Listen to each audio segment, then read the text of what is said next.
Hello जी, good evening, नमस्कार। कैसे हैं आप? मेरी ऑडियो वीडियो क्लियर है? दिखाई सुनाई दे रही हूँ?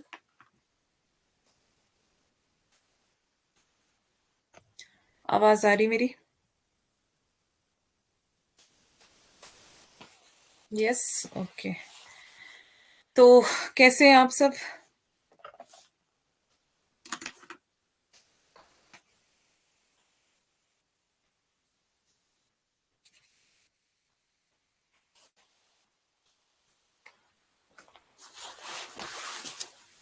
मैं आदित्य हूँ। मैंने आज ही कोर्स खरीदा है, तो जी बहुत बहुत स्वागत है आपका फिलर फॉर्म पर, और आज की आपकी पहली क्लास में भी आपका वेलकम। पहली बार तैयारी कर रहे हैं या आप पहले भी किए?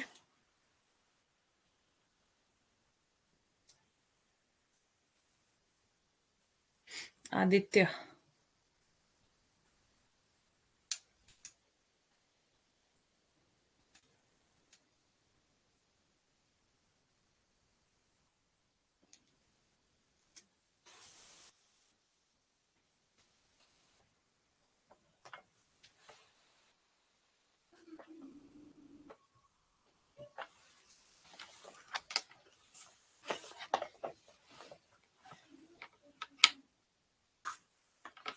3 बार नेट?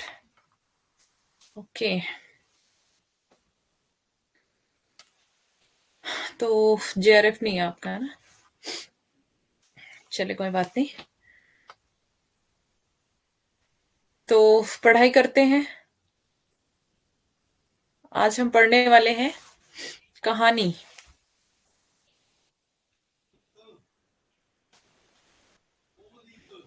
जेआरएफ नहीं हो रहा? ओके, कोई बात नहीं, हो जाएगा। नेट कर लिया तो जेआरएफ भी हो जाएगा ना। जेआरएफ कोई बड़ी बात नहीं है। ओके, तो टेलीग्राम चैनल हमारा Saroj Hindi filler form.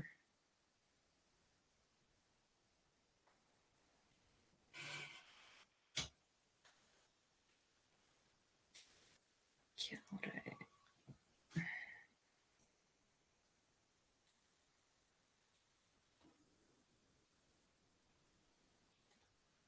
Telegram channel join कर लें।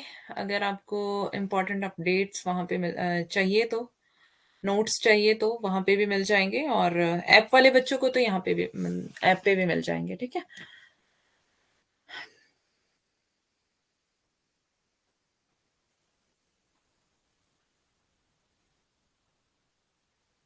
तो इकाई 7 आज हम पढ़ने वाले हैं हिंदी कहानी। और सबसे पहले हम देखेंगे चंद्रदेव से मेरी बातें। चंद्रदेव से मेरी बातें कहानी मैंने पूरी रखी है। इसको हम बाद में देखेंगे, जो इसके महत्वपूर्ण बिंदु हैं। पहले हम पढ़ेंगे कहानी, ठीक है? तो ज्यादा बात ना करते हुए हम सीधे सीधे पढ़ाई शुरू करेंगे, है ना? किसी को कुछ पूछना है पीछे वाली क्लासेस से तो आप पूछ सकते हैं, फिर हम स्टार्ट करेंगे कहानी पढ़ना। अगर किसी ने कुछ पूछना है, जो क्लासेस हुई हमारी, Saroj Hindi filler form search करना टेलीग्राम पर। लिंक, एक्चुअली लिंक यहाँ पे जाता नहीं है। तो सर्च कर लेना, ठीक है, हिंदी फिलर फॉर्म कर लेना या सरोज हिंदी फिलर फॉर्म कर लेना, सर्च करके आ जाएगा। ओके, लिंक यहाँ जाएगा नहीं, अगर आ जाएगा लिंक तो आप उसको ओपन नहीं कर पाएंगे, तो आप खुद से ट्राई कर लेना सर्च करके। और सारे बच्चे वहां पे क्विज भी करना स्टार्ट कर दें, क्योंकि अभी से तैयारी आप अपनी अच्छी रखेंगे तो बाद में आपको दिक्कत नहीं होगी, है ना। तो पहले दिन से ही अपनी तैयारी ऐसी रखें कि बाद में आपको बहुत ज्यादा टेंशन ना हो, क्योंकि लास्ट टाइम में बहुत टेंशन होती है और फिर सारे समझ नहीं आता कि अब क्या करें, कहाँ से तैयारी करें, कहाँ से शुरू करें, कहाँ खत्म करें, कैसे करें, है ना। तो पहले दिन से अगर आप तैयारी करेंगे तो अच्छी बात रहेगी आपके लिए। तो इकाई यूनिट्स जो है वो पढ़ना हम आज से शुरू कर रहे हैं, टेक्स्ट पढ़ेंगे हम पहले। तो यूनिट 7 स्टार्ट की है मैंने, क्योंकि कहानी वाली यूनिट जो है वो आपकी छोटी है। आपके सिलेबस में कुल 21 कहानियां है ना, 21 21 कहानियां हैं। और कहानी वाली जो यूनिट है टेक्स्ट में वो सबसे छोटी है, तो इसलिए मैंने इसको पहले शुरू किया, क्योंकि हम इसको जल्दी जल्दी खत्म भी कर देंगे। और जल्दी जल्दी सिलेबस कंप्लीट करके हम जाएंगे रिवीजन की तरफ। तो जैसे जैसे मैं पढ़ाती रहूंगी आप अपने नोट्स तैयार करते रहें साथ साथ में, और रिवीजन जरूर किया करें, है ना। नोट्स प्लस रिवीजन बहुत ज्यादा आपके लिए जरूरी है। ये एक भी दिन आपको छोड़नी नहीं है रिवीजन करनी, एक भी दिन। जो आज मैंने पढ़ाया वो आपको पढ़ना है फिर से, है ना। तो रोज रोज आप रिवीजन करेंगे तो आपको साथ साथ में ही सब कुछ याद हो जाएगा। एग्जाम टाइम में सिर्फ आप एक रीडिंग करेंगे और आप एग्जाम देने आराम से जा सकते हैं। ओके, तो प्रीवियस ईयर के पेपर साथ में सॉल्व करना शुरू कर दें। पीवाईक्यूज जितना हो सके पीवाईक्यूज और एमसीक्यूज सॉल्व करें, ठीक है। हो सके तो अपनी बुक्स खरीद लें और बुक्स पढ़ना भी शुरू करें साथ साथ में, क्योंकि बुक्स जितना आप पढ़ेंगे, जितने आपके पास नॉलेज होगी जितनी ज्यादा, उतना ज्यादा आपके लिए फायदा होगा। असिस्टेंट प्रोफेसर बनने के लिए भी फायदा है, जितनी ज्यादा आपके पास नॉलेज होगी, है ना, क्योंकि बहुत ज्यादा अब डीप पूछा जाने लगा है एग्जाम्स में। कंपटीशन हाई हो रहा है, टफ हो रहा है। तो आपको क्या करना है, बुक्स खरीदनी है और बुक्स पढ़नी भी है साथ में, है ना। नगेंद्र वाली बुक, उसको कंटिन्यू मतलब पढ़ो उसको, असिस्टेंट प्रोफेसर के काम आएगी आपके। नगेंद्र वाली बुक आदिकाल जो है वो आप पढ़ लेना नगेंद्र से। शुक्ल वाली बुक, दोनों ही हिंदी साहित्य का इतिहास, डॉक्टर नगेंद्र संपादक है इसके, हिंदी साहित्य का इतिहास, और इसके शुक्ल जो है लेखक हैं।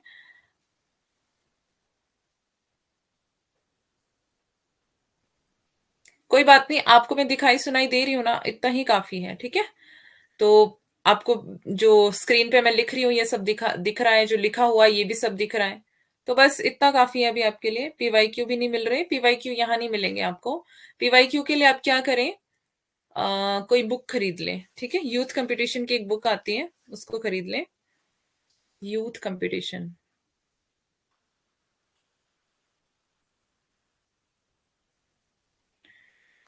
एक पीवाईक्यू की बुक आती है हिंदी की। अगर ये नहीं भी मिलेगी तो कोई और खरीद लेना, लेकिन पीवाईक्यूज की आपको बुक मिल जाएगी। ऑनलाइन भी मिल जाएगी और ऑफलाइन भी मिल जाएगी, ठीक है। तो बुक खरीद ले, वहां पर उसमें क्या होता है कि आपके पीवाईक्यूज सारे एक जगह आपको मिल जाएंगे और उसके आंसर विद एक्सप्लेनेशन मिलेंगे आपको। एक्सप्लेन भी साथ में किया होता है ना। बस सावधानी बरतनी पड़ती है उसमें, क्योंकि कुछ गलत भी दिया होता है। तो उसके लिए आपको पांडे वाली बुक अपने साथ रखनी है। सरस्वती पांडे, गोविंद पांडे, हिंदी साहित्य का वस्तुनिष्ठ इतिहास, ठीक है। पांडे वाली बुक अपने साथ में रखें और उससे आप मैच करते रहें डेट्स और नाम, जो जो भी, मतलब जो जो भी उसमें मिल जाता है आपको। एमसीक्यूज की भी आपको बुक मिल जाती है, पीवाईक्यू की भी मिल जाती है। तो बुक खरीद के ये करना शुरू करें, ठीक है। तो अब हम चलते हैं आगे, पढ़ते हैं कहानी। चंद्रदेव से मेरी बातें कहानी है राजेंद्र बाला घोष यानी कि बंग महिला की। इस कहानी में नायिका द्वारा चंद्रदेव को एक पत्र लिखा गया है, जिसमें तत्कालीन व्यवस्था पर करारा व्यंग्य किया गया है। तो यहाँ पे क्या बताया है कि जो नायिका है वो क्या कर रही है, चंद्रदेव को, चंद्रदेव मतलब वही जो चांद है आसमान में, चंद्रदेव है ना। अब व्यंग्य किस पे किया गया है, उस समय की व्यवस्था पर, है ना। चंद्रदेव को पत्र लिख रही है और तत्कालीन व्यवस्था पर व्यंग्य कर रही हैं। तो बस ये इसी से रिलेटेड ये कहानी है। आपको समझ आ जाएगी, मैं पढ़ती हूँ इसको। ठीक है, कुछ समझ नहीं आएगा तो आप मुझसे पूछ सकते हैं। यहां से मैं अब स्टार्ट करूंगी कहानी पढ़ना, तो ध्यान से सुनेंगे आप, और जो इंपॉर्टेंट चीजें बताऊंगी उसको आप नोट करेंगे। भगवान चंद्रदेव, आपकी कोमल चरणों में इस दासी का अनेक बार प्रणाम। आज मैं आपसे दो चार बातें करने की इच्छा रखती हूँ। देखो, सुनी अनसुनी सी मत कर जाना। अपने बड़प्पन की ओर ध्यान देना। अच्छा, कहती हूं, सुनो। मैं सुनती हूं आप इस आकाश मंडल में चिरकाल से वास करते हैं। क्या यह बात सत्य है? यदि सत्य है तो मैं अनुमान करती हूं कि इस सृष्टि के साथ ही साथ अवश्य आपकी भी सृष्टि हुई होगी। तब तो आप ढेर दिन पुराने बूढ़े कहे जा सकते हैं। यह क्यों? क्या आपके डिपार्टमेंट यानी कि महकमे में ट्रांसफर या फिर बदली होने का नियम नहीं है? क्या आपकी गवर्नमेंट पेंशन भी नहीं देती? बड़ी खेद की बात है। यदि आप हमारी न्यायशीलता गवर्नमेंट के किसी विभाग में सर्विस या नौकरी करते हो तो अब तक आपकी बहुत कुछ पदोन्नति हो गई होती, और ऐसी पोस्ट पर रहकर भारत के कितने ही सुरम्य नगर पर्वत जंगल और झाड़ियों में भ्रमर करते, अंत में इस वृद्ध अवस्था में पेंशन प्राप्त कर काशी जैसे पुनीत और शांति धाम में बैठकर हरि नाम स्मरण करके अपना परलोक बनाते। यह हमारी बड़ी भारी भूल हुई। भगवान चंद्रदेव, क्षमा कीजिए। आप तो अमर हैं, आपको मृत्यु कहाँ? तब परलोक बनाना कैसा? ओहो, देवता भी अपनी जाति के कैसे पक्षपाती होते हैं। देखो ना, चंद्रदेव को अमृत देकर उन्होंने अमर कर दिया। तब यदि मनुष्य होकर अंग्रेज अपनी जाति वालों का पक्षपात करें तो आश्चर्य ही क्या है। Good evening Megha. अच्छा, यदि आपको अंग्रेज जाति की सेवा करना स्वीकार हो तो एक एप्लीकेशन यानी कि निवेदन पत्र हमारे आधुनिक भारत प्रभु लॉर्ड कर्जन के पास भेज देवें। आशा है कि आपको आदर पूर्वक अवश्य आह्वान करेंगे, क्योंकि आप अधम भारतवासियों की भांति कृष्णांग तो है ही नहीं, जो आपको अच्छी नौकरी देने में उनकी गौरांग जाति कुपित हो उठेगी। और फिर आप तो एक सुयोग्य, कार्यदक्ष, परिश्रमी, बहुदर्शी, कार्यकुशल और सरल स्वभाव महात्मा हैं। मैं विश्वास करती हूँ कि जब लॉर्ड कर्जन हमारे भारत के स्थायी भाग्य विधाता बनकर आवेंगे, तब आपको किसी कमीशन का मेंबर नहीं तो किसी मिशन में भर्ती करके वे अवश्य ही भेज देवेंगे, क्योंकि उनको कमीशन और मिशन दोनों ही अत्यंत प्रिय हैं। मेघा, कहानी पढ़ने के बाद मैं बता दूंगी, ओके। आपके चंद्रलोक में जो रीति और नीति सृष्टि के आदिकाल में प्रचलित थे वे ही सब अब भी हैं, पर यहां तो इतना परिवर्तन हो गया है कि भूत और वर्तमान में आकाश पाताल का सा अंतर हो गया है। मैं अनुमान करती हूँ कि आपके नेत्रों की ज्योति भी कुछ अवश्य ही मंद पड़ गई होगी, क्योंकि आधुनिक भारत संतान लड़कपन से ही चश्मा धारण करने लगी है। इस कारण आप हमारे दीनहीन क्षीण प्रभ भारत को उतनी दूर से भली भांति ना देख सकते होंगे। अतएव आपसे सादर कहती हूँ कि एक बार कृपा कर भारत को देख तो जाइए। यद्यपि इस बात को जानती हूँ कि आपको इतना अवकाश कहाँ,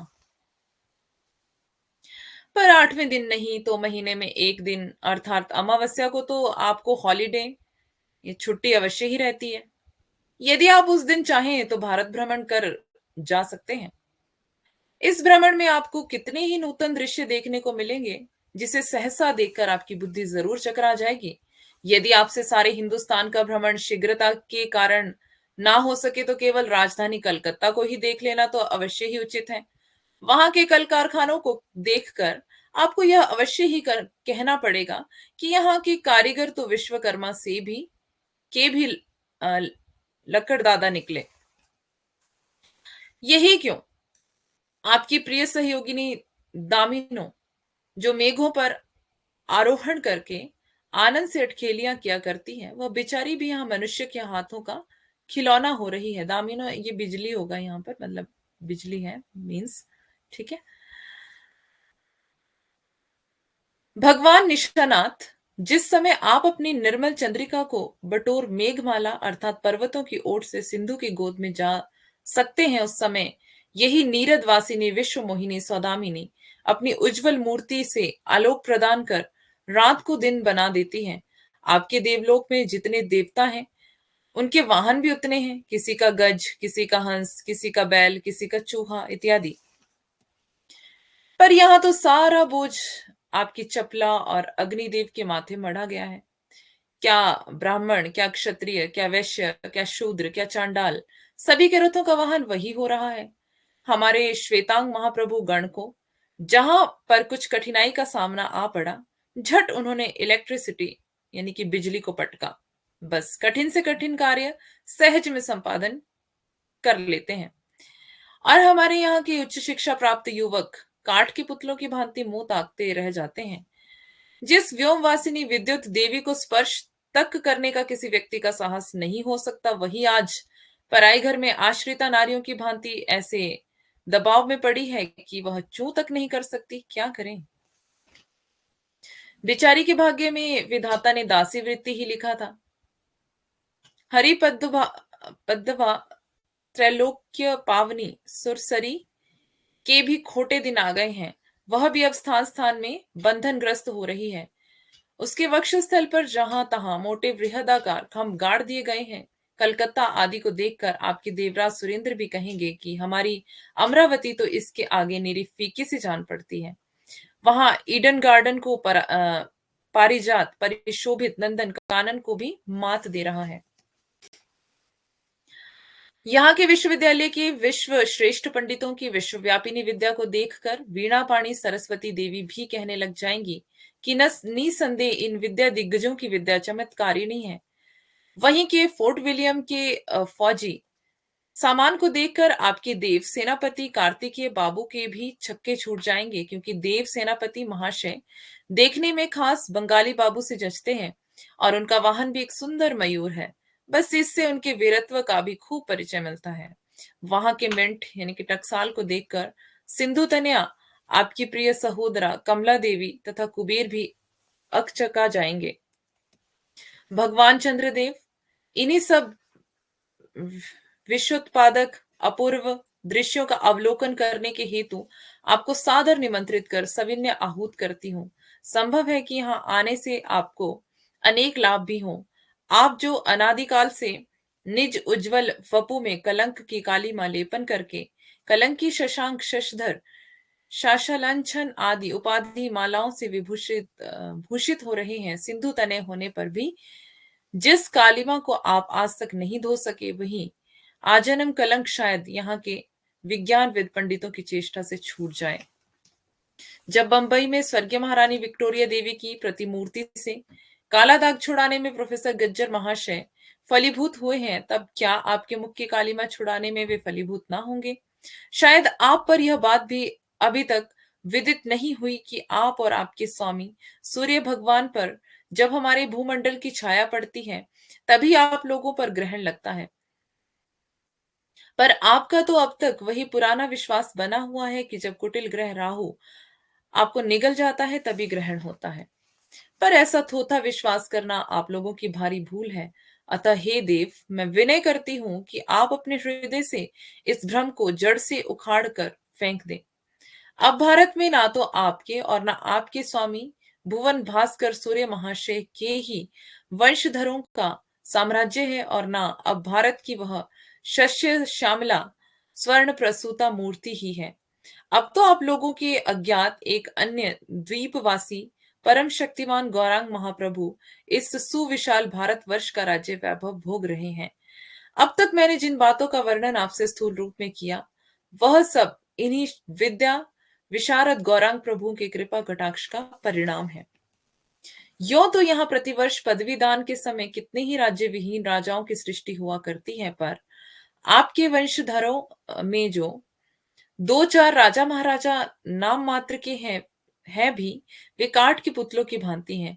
जैसे उन्हें उनके रक्षक नचाते हैं, वैसे ही वे नाचते हैं। वे इतनी भी जानकारी नहीं रखते कि उनके राज्य में क्या हो रहा है, उनकी प्रजा दुखी है या सुखी। यदि आप कभी भारत भ्रमण करने आए तो अपने फैमिली डॉक्टर धन्वंतरी महाशय को और देवताओं की चीफ जस्टिस चित्रगुप्त जी को भी साथ अवश्य लेते आएं। आशा है कि धन्वंतरी महाशय यहाँ के डॉक्टरों के सन्निकट चिकित्सा संबंधी बहुत कुछ शिक्षा का लाभ कर सकेंगे। यदि प्लेग महाराज, ईश्वर न करे, आपके चंद्रलोक या देवलोक में घुस पड़े तो वहां से उनको निकालना कुछ सहज बात ना होगी।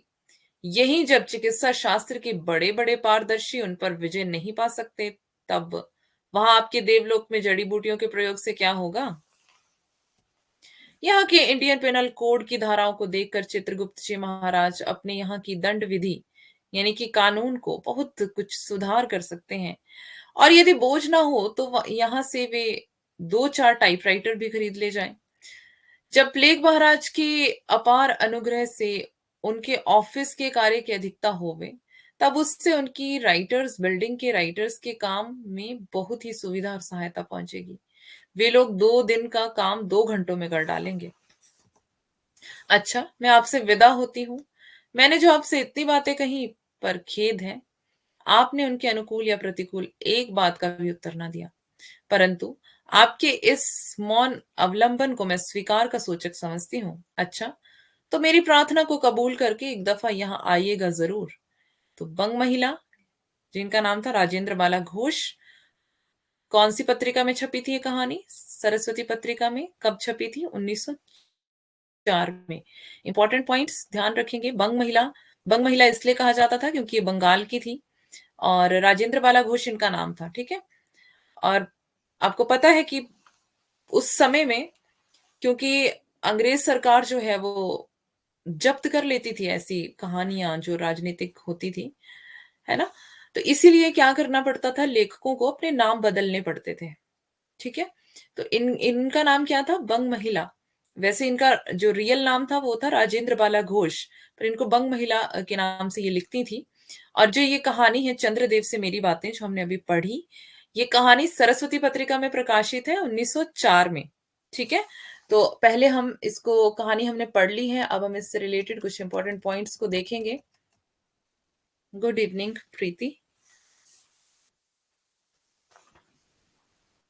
आज बच्चों को पता नहीं है क्या कि क्लास है आज ऐप पर? चंद्रदेव से मेरी बातें, बंग महिला राजेंद्र बाला घोष लेखिका है। ठीक है। प्रथम महिला कहानीकार है ये राजेंद्र बाला घोष। बचपन का नाम इनका रानी या फिर चासवाला। ठीक है। प्रथम महिला कहानीकार कौन है? राजेंद्र बाला घोष। बचपन का नाम रानी या चासवाला?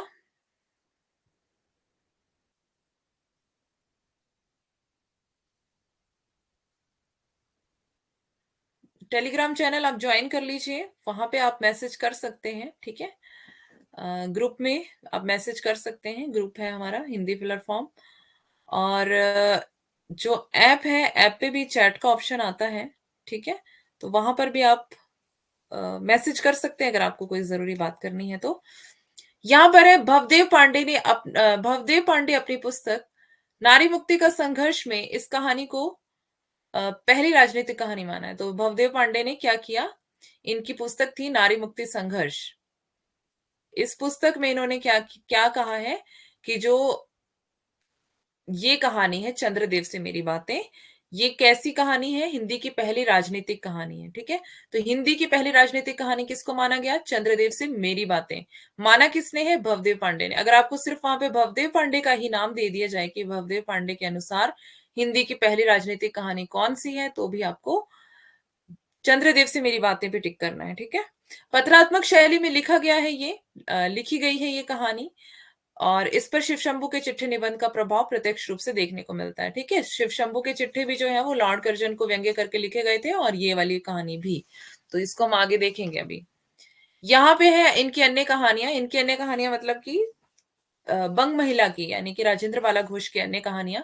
पहले तो चंद्रदेव से मेरी बातें 1904 में, कुंभ में छोटी बहू 1906 में, दुलाई वाली 1907 में। ये सरस्वती पत्रिका में है दुलाई वाली भी। चंद्रदेव से मेरी बातें भी सरस्वती में है, और दुलाई वाली आपके सिलेबस में है, ये भी सरस्वती पत्रिका में प्रकाशित है 1907 में।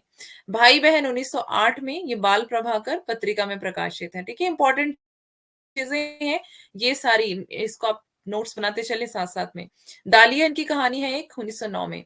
हृदय परीक्षा 1915 में, ये सरस्वती पत्रिका में ही प्रकाशित है ये भी, ठीक है।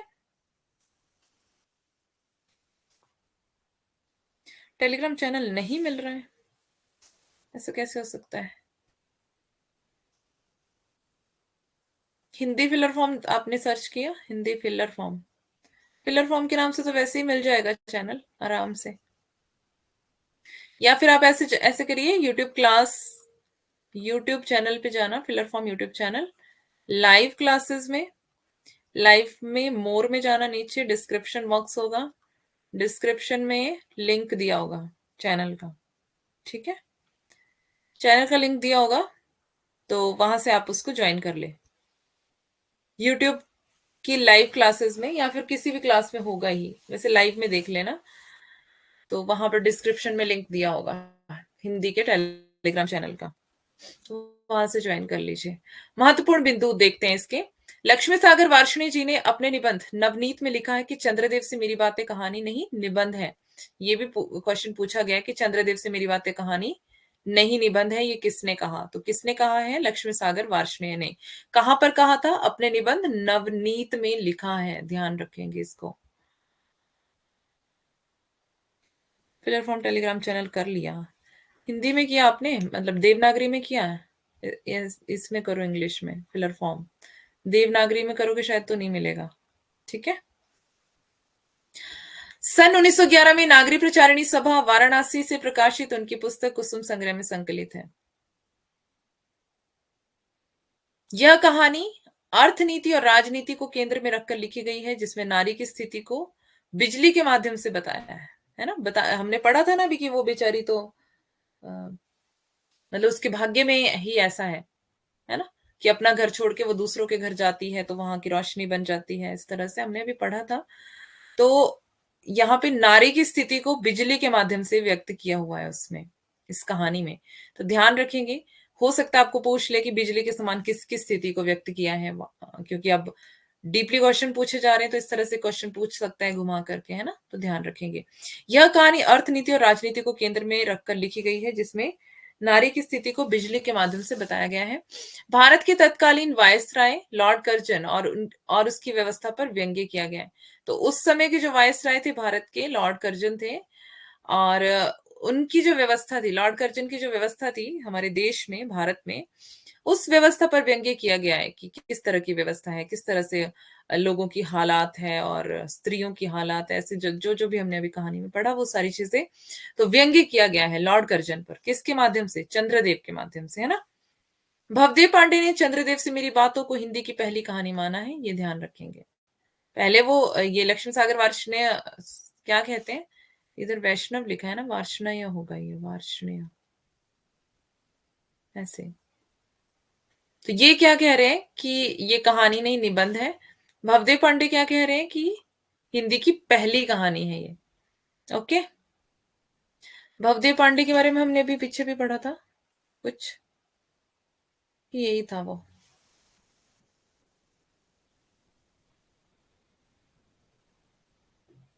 चले, तो इन्होंने हिंदी की पहली कहानी माना है भवदेव पांडे ने, किसको? चंद्रदेव से मेरी बातें। इस कहानी में देश की बदहाल आर्थिक स्थिति और देश की बेरोजगारी एवं नारी के साथ अमानवीय व्यवहार का व्यंग्यात्मक रूप से वर्णन मिलता है। तो क्या क्या है इसमें? देश की बदहाल आर्थिक स्थिति, देश की बेरोजगारी, नारी के साथ अमानवीय व्यवहार, इन सारी चीजों को व्यंग्य किया गया है ना। इन सारी चीजों पर देश में फैली प्लेग महामारी का भी जिक्र हुआ है। सुविधा वितरण की असमानता पर कटाक्ष। अब देश में प्लेग फैला हुआ है और जनता को कोई सुविधा ही नहीं है ना, ऐसा ही है ना। तो ये बता रहे हैं कि महामारी का जिक्र है और कटाक्ष किया गया है कि सुविधा वितरण पर कटाक्ष किया गया है, सुविधा वितरण की असमानता पर, कि सुविधाएं नहीं है ढंग से लोगों के पास, लोग मर रहे हैं महामारियों में, है ना। तो कटाक्ष किया गया है, व्यंग्य किया गया है। शिक्षा व्यवस्था पर भी व्यंग्य किया गया है। कहानी के मुख्य पात्र देखते हैं कौन कौन है। एक तो भगवान चंद्रदेव, और दूसरी स्वयं लेखिका कौन? राजेंद्र बाला घोष। ये कैसी कहानी है? संवादात्मक शैली में। किस शैली में लिखी गई है? संवादात्मक शैली में, ठीक है। किसका संवाद चल रहा है? लेखिका का किसके साथ? भगवान चंद्रदेव के साथ। तो संवादात्मक शैली में चंद्रदेव से कटाक्षपूर्ण व्यंग्य करती हैं? कौन? बंग महिला, राजेंद्र बाला घोष। तो ये वाली चीजें आप नोट कर लें, इंपॉर्टेंट।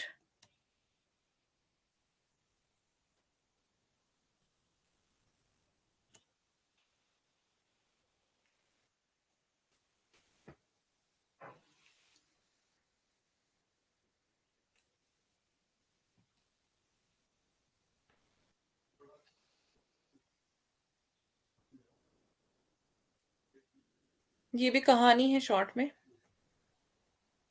ठीक है। नारी की दशा की ओर इंगित करते हुए लेखिका लिखती हैं हमारे श्वेतांग महाप्रभु, ये मैंने पढ़ दिया है अभी, है ना।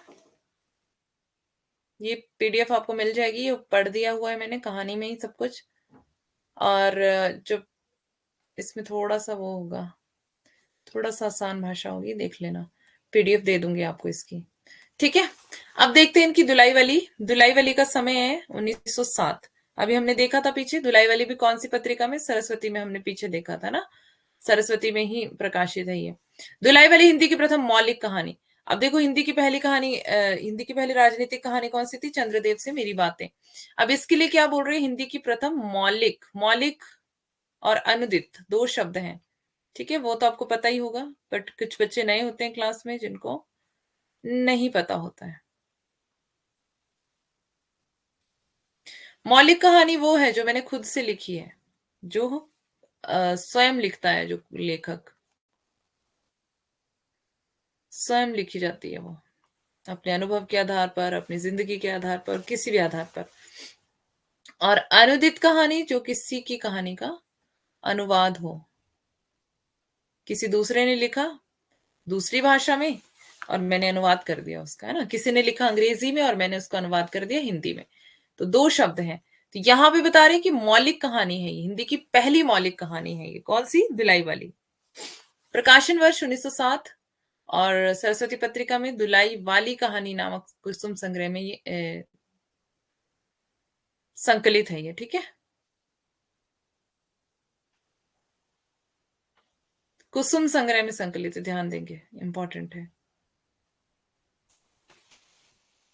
दुलाई वाली का सामान्य अर्थ है कपड़े का मोटा चादर, जिसे नवविवाहिता और औरतें घूंघट लेती हैं, जिससे तो कपड़े को कहा जाता है ना, जो चादर होती है जिससे घूंघट डाला जाता है, तो दुलाई उसको कहते हैं। दुलाई वैसे रजाई के उसमें भी अर्थ में भी इस्तेमाल किया गया है, रजाई भी कहते हैं, बट यहाँ पे क्या बताया? कपड़ा है, कोई मोटी चादर की तरह कपड़ा है, ठीक है।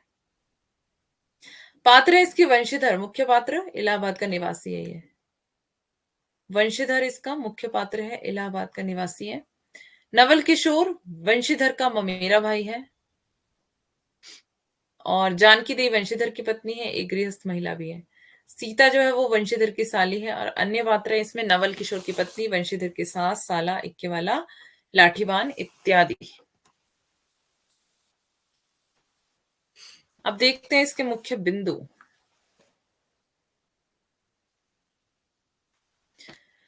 डॉक्टर श्री कृष्णलाल और राय करुणदास ने पाश्चात्य कला की दृष्टि से दुलाई वाली को हिंदी की सर्वप्रथम मौलिक कहानी माना है। काशी और उसके आसपास के जनजीवन तथा स्त्री पुरुष की सोच, उनके मनोभावों का स्वाभाविक चित्रण है। कहानी की शुरुआत दशाश्वमेध घाट से है तथा इलाहाबाद में खत्म होती है। यह कहानी तत्कालीन समाज परिस्थिति, घटना, मानसिकता, हास्यपूर्ण एक रोचक कहानी है। मौलिकता और कल्पनाशीलता का अनूठा मिश्रण इस कहानी की विशेषता है। कला की दृष्टि से ये प्रौढ़ कहानी है। किसने कहा ये? शुक्ल ने। किसने कहा? शुक्ल ने। मौलिकता और कल्पनाशीलता का अनूठा मिश्रण इस कहानी की विशेषता है। कला की दृष्टि से ये कैसी कहानी है? प्रौढ़, ठीक है। दुलाई वाली भाव प्रधान कहानी, दुलाई वाली को भाव प्रधान कहानी माना तथा पहली कहानी माने जाने के संदर्भ में तीसरे नंबर पर रखते हुए लिखा है, यदि इंदुमती किसी बंगला कहानी की छाया नहीं तो हिंदी की पहली कहानी यही ठहरती है। ऐसा कौन कह रहे हैं? शुक्ल जी कह रहे हैं ना? क्या बता रहे हैं? इंदुमती अगर किसी बांग्ला कहानी की छाया या फिर अनुवाद नहीं है तो हिंदी की पहली कहानी यही मानी जाती है। अगर वो अनुवाद नहीं है तो शुक्ल का कथन है। उपरांत 11 वर्ष का समय, ये 11 वर्ष का समय किसकी कहानी है? ये रामचंद्र शुक्ल की है।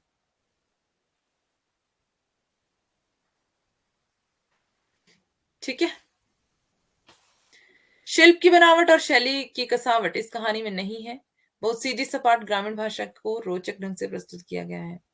कहानी का सारांश है, वंशीधर इलाहाबाद के रहने वाले अपने ससुराल बनारस अपनी पत्नी को ले जाने आए हुए हैं।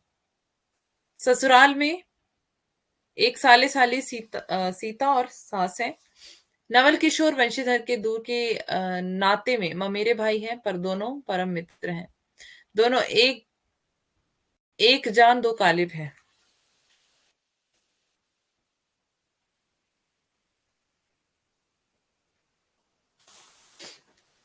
वंशीधर सरल और गंभीर व्यक्ति है, लेकिन नवल किशोर हंसमुख और मजाकिया किस्म के हैं तथा स्वदेशी व्यक्ति हैं, विदेशी चीजों से नफरत करते हैं। तो अपने परम मित्र नवल किशोर का तार मिलने पर नवल किशोर से मिलने की उत्सुकता में वह आने वाले कल की यात्रा को आज ही पूर्ववत कर देते हैं।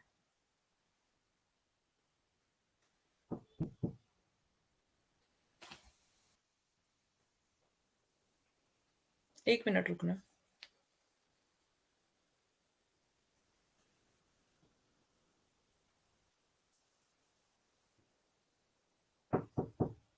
आ जाओ।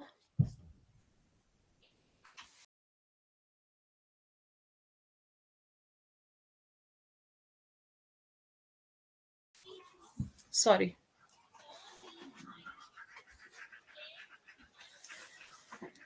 अपने परम मित्र नवल किशोर का तार मिलने पर नवल किशोर से मिलने की उत्सुकता में वह आने वाले कल की यात्रा को आज ही पूर्ववत कर देते हैं। आपने कहानी पढ़ी होगी, इसकी आपको स्टोरी पता होगी। वैसे हम कहानी पढ़ेंगे बाद में, अभी मैं इंपॉर्टेंट पॉइंट्स बता रही हूँ आपको, ठीक है। सिक्रोल स्टेशन में वंशीधर होगा। वंशीधर ने ट्रेन ली। कहां से ट्रेन ली? सिक्रोल स्टेशन से, ठीक है। एक एक आपको स्टेशन का नाम भी पता होना चाहिए, क्योंकि सवाल कुछ भी पूछा जा सकता है। सिक्रोल स्टेशन से वंशीधर ने ट्रेन ली। नवल किशोर उन्हें मुगल सराय स्टेशन के साथ मिलने वाले थे। वंशीधर इक्का ले आए और जो कुछ असबाब था इक्के पर रखकर आप भी बैठ गए। जानकी देवी बड़ी विकलता से रोती हुई इक्के पर जा बैठी। पर इस अस्थिर संसार में स्थिरता कहाँ? यहां कुछ भी स्थिर नहीं। वंशीधर राजघाट पर मुगल सराय पहुंचे। वहां पुल लांघ कर दूसरे प्लेटफॉर्म पर जा बैठे। नवल से मिलने की खुशी में प्लेटफॉर्म के एक छोर से दूसरे छोर तक टहलते रहे। देखते ही देखते रेल आ पहुंची। वंशीधर एक बार चलती गाड़ी में चढ़कर उन्हें अंतिम तक देख लिए, फिर पर नवल का कहीं पता नहीं। वंशीधर सभी गाड़ियों को दोहरा कर देख लिए। अंत में नवल को नहीं मिलने पर खिजला उठे, मतलब खींच गए, वो इरिटेट हो गए और सोचने लगे कि मुझे तो वैसे चिट्ठी लिखी और आप ना आया और मुझे अच्छा उल्लू बनाया। मतलब कि थोड़ी मजाक वाली कहानी है ये, फन है इसमें थोड़ा सा। जानकार को जानकार को जनानी गाड़ी में बिठाकर अपने दूसरे डिब्बे में जा बैठे। जिस गाड़ी में वंशीधर बैठे उसे कुल मिलाकर 10-12 स्त्री पुरुष थे। उनके कमरे के पास वाले डिब्बे में एक भले घर की स्त्री बैठी थी। वह बेचारी सिर से पैर तक ओढ़े हुए, सिर झुकाए तथा एक हाथ लंबा घूंघट डुलाई ओढ़े बैठी थी। कुछ ही देर बाद जैसे गाड़ी छूटी, वह मानो डर सी गई। रेल अपने स्वाभाविक गति से चलने लगी। तब खिड़की से बाहर देखती रही जब तक स्टेशन दिखलाई दिया। फिर अस्पष्ट स्वर से रोने लगी कि उसका पति छूट गया। सभी लोग सहानुभूति दिखा रहे थे, किंतु कोई उसकी मदद को आगे नहीं आ रहा था। ऐसे में वंशीधर ने उसे सही स्थान पर पहुंचाने का जिम्मा लिया। वंशीधर को पूरा यकीन था कि महिला का छूटा पति अगले स्टेशन पर जरूर तार कर देगा कि वह आ रहा है। बदनामी व अन्य कई तरह की बातों से बचने के लिए ये कुछ सवारी महिलाओं के साथ अगले स्टेशन पर उतरे। वे तार पता करने गए इस बीच सभी सवारियां चली गई। उधर तार ना आया देखकर वंशीधर कशमकश में फंस जाते हैं। क्या करें, अब लौट कर आए तो किसी को नहीं पाया। अरे ये सब कहाँ गई, यह कहकर चारों तरफ देखने लगे। इतने में अपने सामने उस धुलाई वाली घूंघट ओढ़ी को देखा और झुंझलाते हुए उसके साथ आई। सवारियों के बारे में पूछा। तू ही उन स्त्रियों को ले गई है। इतना कहना था कि धुलाई से मुंह खोलकर नवल किशोर खिलखिला उठे। नवल किशोर को सामने देख वंशीधर प्रसन्न हो गए। जानकी कह रही थी, अरे तुम क्या जानो, इन लोगों की हंसी ऐसी ही होती है। हंसी में किसी के प्राण भी निकल जाए तो इन्हें दया ना आवे। दोनों मित्र अपनी घरवाली को लेकर राजी खुशी घर पहुंचे और मुझे भी उनकी हराम कहानी लिखने से छुट्टी मिली। एक ठीक है, ये वाली कहानी यहाँ खत्म हो जाती है और इधर से दूसरी कहानी शुरू है। इसमें स्पेस नहीं है तो 1 मिनट में करेक्ट इसको कर लेती हूँ अभी ही, बाद में आपको दिक्कत ना हो जाए पीडीएफ में।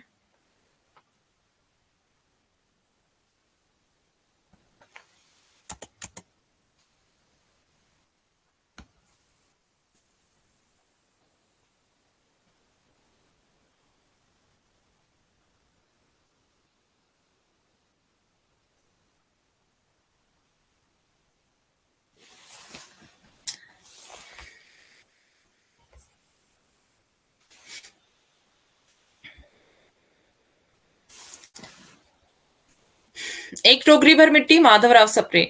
प्रकाशन वर्ष 1901, छत्तीसगढ़ मित्र पत्रिका में प्रकाशित हुई थी ये कहानी। तो ये ध्यान रखेंगे आप, एक टोकरी भर मिट्टी कौन सी पत्रिका में प्रकाशित हुई? छत्तीसगढ़ मित्र में। मुख्य बिंदु, देवी प्रसाद वर्मा ने इस कहानी को हिंदी की प्रथम कहानी माना है। किस किसने माना है? देवी प्रसाद वर्मा ने इस कहानी को हिंदी की पहली कहानी माना। इस कहानी को मतलब एक टोकरी भर मिट्टी कहानी से कहानी को, ठीक है। इस बार के एग्जाम में आपको इससे क्वेश्चन आया था ना कि किसके लिए वो मिट्टी ले जाती है, क्या करने के लिए मिट्टी ले जाती है, ऐसा कुछ आया था ना, चूल्हा बनाने के लिए। डॉक्टर गोपाल राय के अनुसार संवेदना के क्षण की अभिव्यक्ति की दृष्टि से हिंदी की पहली कहानी है तथा इसकी भाषा ठेठ देशी हिंदी है। डॉक्टर सत्यकाम, एक टोकरी भर मिट्टी प्रतीकात्मक कहानी है। ऊपरी तौर पर यह जमींदार की जुल्म की कहानी लगती है, किंतु असल में यह मातृभूमि से लगाव के प्रति लगाव की कहानी है। मातृभूमि के प्रति लगाव की कहानी है। यह एक टोकरी भर मिट्टी पूरे देश की मिट्टी बन गई। अब क्या बता रहे हैं ये कि जो ये कहानी है ये प्रतीकात्मक है। अगर हम इसको बाहर बाहर से देखें तो ये जमींदार की जुल्म की कहानी लगती है हमें, लेकिन ये किसको लेके लिखी गई है? देश प्रेम को लेकर लिखी गई है। मातृभूमि से लगाव के प्रति सहानुभूति इसमें दिखाई गई है, ठीक है। तो एक टोकरी भर मिट्टी पूरे देश की मिट्टी बन गई है, सिर्फ वो थोड़ी सी जगह की मिट्टी नहीं है, वो पूरे देश की मिट्टी है। कहानी में अनाथ विधवा द्वारा सामाजिक संवेदना दिखाई गई तथा वर्ग भेद पर आधारित इस कहानी में एक गरीब के शोषण को चित्रित किया गया है। इस कहानी में जमींदार के रूप में अहंकार और स्वार्थ का चित्रण जमींदार के रूप में किया गया है। अंत में जमींदार का हृदय परिवर्तित हो जाता है। आज के यथार्थ से जुड़ी छोटी सी मार्मिक तथा आदर्शवादी कहानी है। कहानी के पात्र हैं जमींदार, अनाथ विधवा, विधवा की पोती, अनाथ विधवा, विधवा की पोती और जमींदार का वकील। बस यही इसके पात्र हैं जो आपको ध्यान में रखने हैं। कहानी का सारांश देखते हैं क्या है। एक टोकरी भर मिट्टी मार्मिक कहानी है। इसमें एक अनाथ विधवा अपनी पौत्री के साथ अपनी झोंपड़ी में रहती है। यह झोंपड़ी बहुत पुश्तैनी है। उसका बेटा और बहू 5 वर्ष की कन्या को छोड़कर उसी झोंपड़ी में मर गए थे।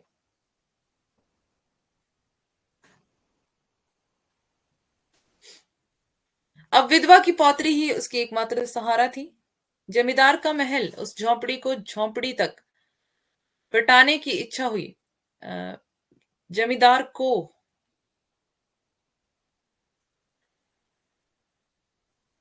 जमींदार ने क्या किया, इसमें कुछ मिसप्रिंट है। तो जमींदार ने क्या किया कि अपनी मतलब अपनी जो सीमा थी राजमहल की उसको बढ़ाना चाह रहा था जमींदार, है ना। तो आगे आ रही थी झोंपड़ी, ठीक है, किसकी? उस बुढ़िया की झोंपड़ी आ रही थी आगे। बुढ़िया से बहुत कहा गया कि उसने कहा गया, मतलब झोपड़ी हटाने के लिए कहा गया उससे, यहाँ पे थोड़ा सा शॉर्ट में दिया हुआ है। तो झोपड़ी हटाने के लिए कहा गया उससे, लेकिन उसने अपनी झोपड़ी नहीं छोड़ी। किंतु जमींदार ने अपने बल और धन का प्रयोग किया, लेकिन उनके सारे प्रयत्न निष्फल रहे। पर वह बिना मरे वहां से नहीं निकलना चाहती थी। तब वे अपनी जमींदारी चाल चलकर बाल की खाल निकालने वाले वकीलों की थैली गर्म कर उन्होंने अदालत से झोंपड़ी पर अपना कब्जा कर लिया। किसने कब्जा किया? ये जमींदार ने कब्जा किया है ना। और विधवा को कह दिया, बेचारी अनाथ को भी साथ ले जाकर पास पड़ोस में यहीं रहने लगे। विधवा को बोला कि तू आस पड़ोस में रह ले, जाके अपनी पोती को भी साथ में ले जा। एक दिन जमींदार झोंपड़ी के आसपास टहल रहा था और लोगों से काम करवा रहा था कि विधवा हाथ में एक टोकरी लेकर वहां पहुंची। गिड़गिड़ाकर बोली, महाराज, अब तो ये झोंपड़ी तुम्हारी ही हो गई है, मैं उसे लेने नहीं आई हूं। महाराज क्षमा करे तो एक विनती है। जमींदार जमींदार साहब के हाँ में सिर हिलाने पर बुढ़िया कहती है, जब से ये झोंपड़ी छूटी है, तब से मेरी पोती ने खाना पीना छोड़ दिया है। महाराज, इस झोंपड़ी से एक टोकरी भर मिट्टी लेना चाहती हूँ, उसी पर चूल्हा बनाकर रोटी पकाऊंगी। ये वाला क्वेश्चन अभी पूछा गया है, अभी वाले एग्जाम में, है ना, कि वो क्या करना चाह रही थी उस मिट्टी से। चूल्हा बनाना था उसने, है ना, बुढ़िया ने। तो बता रही है, यहाँ पर लिखा है कि महाराज, उस झोंपड़ी से एक टोकरी भर मिट्टी लेना चाहती हूँ। क्यों लेना चाहती है? कि उसी का चूल्हा बनाऊंगी और रोटी पकाऊंगी। इसमें भरोसा है कि वह रोटी खाने लगेगी। जमींदार से आगे लेकर विधवा झोंपड़ी के अंदर पहुंची। पुरानी बातों का स्मरण कर बुढ़िया की आंखों में आंसू आ गए। आंतरिक दुखों को संभाल कर उसने अपनी टोकरी में मिट्टी भर ली, फिर हाथ जोड़कर प्रार्थना करने लगी। क्या प्रार्थना करने लगी? कि महाराज, कृपा करके इस टोकरी को जरा हाथ लगाएं, जिससे कि मैं उसे अपने सिर पर धर सकूं। जमींदार साहब पहले तो नाराज हुए, बाद में उन्होंने विनय करने पर उनको दया आ गई, तो किसी नौकर से ना कहकर आप ही स्वयं टोकरी वो उठाने लगे। लेकिन टोकरी टस की मस नहीं हुई। वह कहने लगे, नहीं, यह टोकरी हमसे ना उठाई जाएगी। यह सुनकर विधवा ने कहा, महाराज, आप नाराज ना हो, पर जब आपसे एक टोकरी भर मिट्टी नहीं उठाई जाती, तो आप इस झोंपड़ी में तो हजारों टोकरियां मिट्टी हैं, आप उनका भार जन्म भर कैसे उठाएंगे? विधवा के ये वचन सुनकर जमींदार की आंखें खुल जाती हैं। अपने किए कामों पर अफसोस होता है। वह विधवा से क्षमा मांगकर विधवा को उसकी झोंपड़ी वापस लौटा देते हैं। अब आता है, मेरा डाटा समाप्त हो गया है, आज सुबह से केवल ऐप चलाना सीख रहा हूँ, अब कल ही क्लास ले पाऊंगा। नमस्कार। ओके, रिकॉर्डेड देख लेना, कोई बात नहीं। ठीक है, कानों में कंगना थोड़ा सा हम देखेंगे, फिर हमारा टाइम हो रहा है, क्लास एंड करेंगे। कानों में कंगना राजा राधिका रमन प्रसाद सिंह, इसके लेखक हैं। प्रकाशन वर्ष 1913, इंदु पत्रिका में प्रकाशित है। डॉक्टर बच्चन सिंह क्या कहते हैं? राजा राधिका रमन प्रसाद सिंह की गणना सुप्रसिद्ध उपन्यासकार और गद्य शैलीकार के रूप में की जाती है। बच्चन सिंह क्या कह रहे हैं? कि राजा राधिका रमन प्रसाद सिंह की गणना सुप्रसिद्ध उपन्यासकार और गद्य शैलीकार के रूप में की जाती है। कथा लेखन में अपनी व्यवस्थित शैली के कारण हिंदी कथा साहित्य में वे राजा राधिका रमन प्रसाद सिंह शैली सम्राट के रूप में जाने जाते हैं। यह कहानी 3 अंकों में वर्णनात्मक शैली में लिखी गई है। ठीक है, यहाँ पर 3 होगा। इसकी क्लिष्ट अलंकारिक भाषा इसके शिल्प की विशेषता है। कानों में कंगना कहानी में स्त्री के 2 स्वरूप दिखाए गए हैं, एक सभ्य सहनशील धैर्यवान शांत तथा पतिव्रता स्त्री किरण, जो अपने पति से प्रेम करती है। दूसरी ओर एक नाचने वाली किन्नरी है, जिस पर विवाह के पश्चात नरेंद्र मोहित होकर अपना सर्वस्व लुटा देता है। इस कहानी के माध्यम से प्रेम और वासना को दिखाया गया है। प्रेम, सत्य, ईमानदारी, आदर्शवादी नैतिक मूल्यों की स्थापना करना इस कहानी के प्रमुख उद्देश्य हैं। इस कहानी में पुरुष के स्वभाव, जो उसकी कमजोरी भी है, जिसके कारण वह अ, उन्मुक्त प्राणी की तरह बाहरी सौंदर्य से आकर्षित हो जाता है, जब तक ठोकर उसके विवेक को हिला नहीं देती है। इस कहानी में 2 स्थानों का वर्णन है, ऋषिकेश और मुरादाबाद। ध्यान रखेंगे, आपसे पूछा जा सकता है कानों में कंगना कहानी में किन 2 स्थानों का वर्णन है? ऋषिकेश और मुरादाबाद, 2 स्थानों का नाम याद रखेंगे। कहानियां इनकी अन्य, राजा राधिका रमन प्रसाद सिंह की, राधिका रमन प्रसाद सिंह,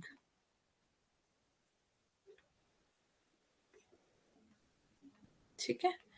गांधी टोपी 1938, सावनी समा 1938, हवेली और झोपड़ी 1951, देव और दानव 51, देव और धन 56, धर्म और मर्म 1959। पात्र है इसके किरण, और किरण जो है इसकी नायिका है, नरेंद्र की पत्नी है और योगेश्वर की पुत्री है। नरेंद्र जो है वो लेखक है इस कहानी का, नायक जो है वो किरण का पति है। किन्नरी है नाचने वाली, जूही नरेंद्र के घर की नौकरानी है। योगेश्वर नरेंद्र के गुरु, किरण के पिता, मोहन नरेंद्र के जानने वाला है, ठीक है। तो इसका सारांश हम कल की क्लास में देखते हैं। आपने बुक्स पूछा था मुझे, मेघा है क्लास में। बुक्स के नाम बता देती हूँ यहाँ पर, क्योंकि फिर अगर हमने कहानी पढ़ी तो सारा टाइम चला जाएगा। आगे मैं इसमें इसके आगे हम कल पढ़ लेंगे कहानी का सारांश, ठीक है। तो बुक बता देती हूँ आपको कौन कौन सी आपको खरीदनी है। ओके। सबसे पहले तो आपको लेनी है हिंदी साहित्य का इतिहास। हिंदी साहित्य का इतिहास, इसके संपादक हैं डॉक्टर नगेंद्र, ठीक है। संपादक डॉक्टर नगेंद्र। हिंदी साहित्य का इतिहास दूसरा।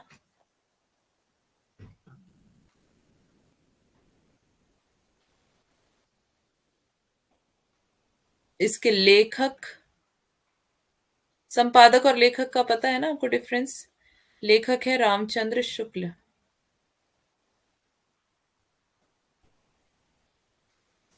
उसके बाद है जी हिंदी अ, आधुनिक के लिए, आधुनिक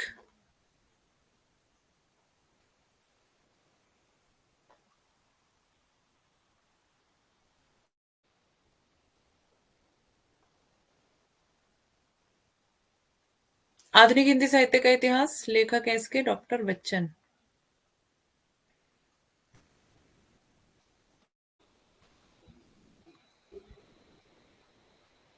doctor Bachchan Singh. Okay.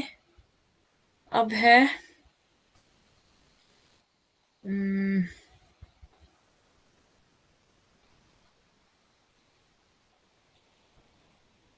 Books के नाम याद नहीं आ रहे मुझे अभी।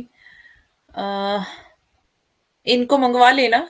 इसके साथ आप एक हिंदी साहित्य का वस्तुनिष्ठ इतिहास मंगा लेना। हिंदी, जो मुझे अभी नाम याद नहीं आ रहे, कल की क्लास में बता दूंगी, ठीक है। हिंदी साहित्य का वस्तुनिष्ठ इतिहास, वस्तुनिष्ठ इतिहास, सरस्वती पांडे, गोविंद पांडे, ठीक है। सरस्वती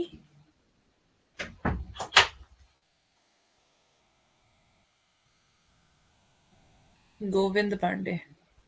ये आपकी ना शॉर्ट नोट्स है इसमें, ठीक है। इसको तो आप पढ़ लेना, मतलब पढ़ना दो चार बार पढ़ लेना इस वाली उसको। इसमें सिर्फ शॉर्ट नोट्स हैं, इसमें कुछ डिटेल नहीं है, आपको डिटेल नहीं मिलेगी इसमें, कुछ भी शॉर्ट नोट्स है इसमें। डिटेल के लिए ये वाली बुक्स पढ़नी पड़ेगी आपको जो लिख रही हूँ। एक आती है हिंदी साहित्य और संवेदना का विकास। हिंदी साहित्य और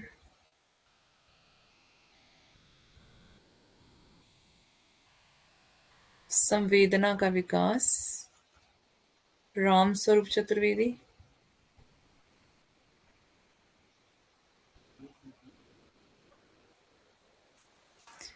और गद्य के लिए आपको, गद्य के लिए एक बुक आती है, रामचंद्र तिवारी है उसके।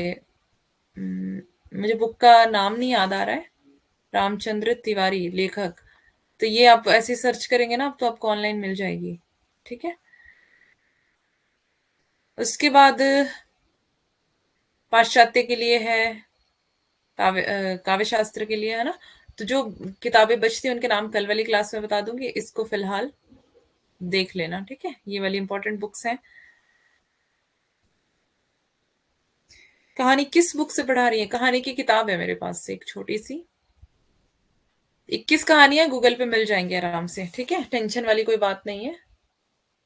सारी की सारी कहानियां आपको इवन गूगल की भी जरूरत नहीं है। टेलीग्राम पे पीडीएफ पड़ी होगी कहानियों की, कहानियों की, कविताओं की। तो वो पढ़ लें आप, है ना? पीडीएफ है अवेलेबल उधर। तो कहानी और कविताओं दोनों की पीडीएफ आपको वहां पर मिल जाएगी टेलीग्राम चैनल पर। प्लस कविताएं, तो ये आप खुद ही पढ़ लेना, है ना? इसकी पीडीएफ है। इस बुक का नाम, इस ये एक्चुअली कुछ स्पेशल बुक नहीं है। ये किसी ने गूगल से ही कहानियां इकट्ठी करके एक जगह पे वो छपवा दिए हैं बुक में, बस ऐसा हुआ है। बाकी ऐसा कोई स्पेशल नाम नहीं है कहानी इसका, बुक का, क्योंकि चेंज होता है ना सिलेबस, तो चेंज होता रहता है, टेक्स्ट चेंज होता है, कहानियां चेंज होती हैं, तो इसलिए ऐसी कोई बुक नहीं बनी है, मतलब बनाई नहीं गई है। बस एक जगह पे कहानियां संपादित कर दी गई हैं, ठीक है? और कोई डाउट है तो बता दे मुझे। तो ये आपको मिल जाएगा उधर, टेलीग्राम पे है। सारी पीडीएफ पड़ी हुई है वहां पर, ठीक है? तो आप वहां से पढ़ लेना। ओके, तो मिलते हैं कल वाली क्लास में। कल बता दूंगी बाकी बुक्स के नाम। और कहानियां सिर्फ 21 हैं, बहुत ज्यादा नहीं है, तो 21 कहानियां आराम से पढ़ सकते हैं आप, तो आराम से पढ़ो। और जो चीजें समझ नहीं आती वो आप पूछो।